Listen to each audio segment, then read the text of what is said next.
One of the keys when working with the inclusive tooth replacement solution components is correct orientation of the implant at final placement. In this case, you can see a high primary stability has been achieved, over 35 Newton centimeters.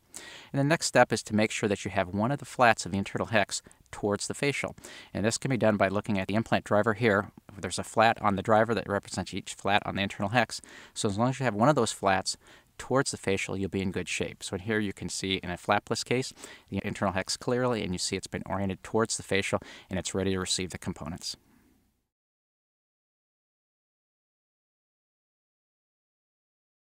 Now once the implant has been seated correctly, the next key is placement of the components. So going through a couple options you have as far as doing that. In this case, we used a tissue punch to uncover the implant, and you can see here this is a tissue punch from Nobel Biocare. There are several on the market. This one happens to be a very nice one. It makes a nice clean incision.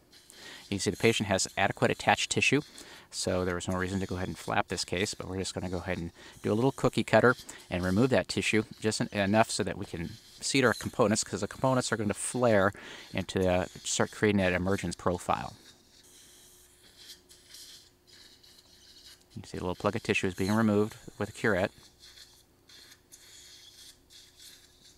Now that you can see the temporary abutment in place, you can also see the abutment screw has already been tightened down the middle.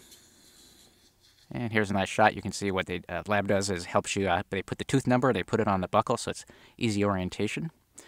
Now the occlusal screw access opening is being sealed, in this case with a piece of Teflon tape. And the Biotemp's crown is cemented in place with a provisional cement, in this case temp bond. And it is very important, if you're going to do a cement on provisional, particularly for immediate placement cases, that meticulous care is taken to remove all excess cement. Not only is it harmful to the soft tissues, but bone just likes to run away from excess cement, so you just got to be very careful and make sure you get all that excess cement cleaned up. The other, as far as interproximal contacts, especially for immediate placement, if you're going to place it in provisional at the time of implant placement, is you want very light, if not open, interproximal contacts. You want no stress placed on that implant. And then you can see it's also a good shot to show how that provisional is well out of occlusion. You want to take it at 1 or 2 millimeters out of occlusion, so there's no stress being put on it. Go through lateral excursions, that it's very well protected during the osseointegration phase. Next case we're going to go through is courtesy of Dr. Dean Psyche, and in this case he used a CO2 laser to create the ovate ponic space for the temporary abutment and provisional crown. So you can see the implant has just been placed, and now he's just doing a little gingivoplasty with the CO2 laser. This is the abutment being seated, torqued down to 15 Newton centimeters. The temporary abutment is made out of PEEK, which is a plastic, so you don't want to put it down to 35. 15 is good, it'll keep things tight. So you can see the abutment in place there with the abutment screw down. Now the occlusal access opening is going to be sealed. In this case, Dr. Psyche used a cotton pellet and then sealed the opening with a little cavit. And then the temporary Biotemp's crown is cemented into place. In this case, it was also cemented with temp bond.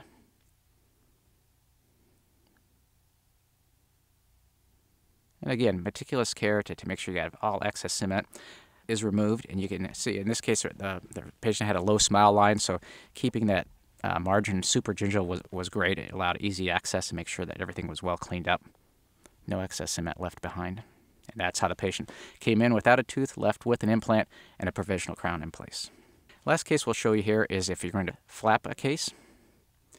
So here you can see the case has been flapped, the implant is in place. The temporary abutment is being seated, and it had actually, the threads of the abutment screw had been dipped into an antibiotic ointment and tightened into place. And the flap is then sutured back around the temporary abutment. The access opening sealed. Again, in this case, we went back to a piece of Teflon tape. And the Biotemp's crown is cemented. We used temp bond clear in this particular case.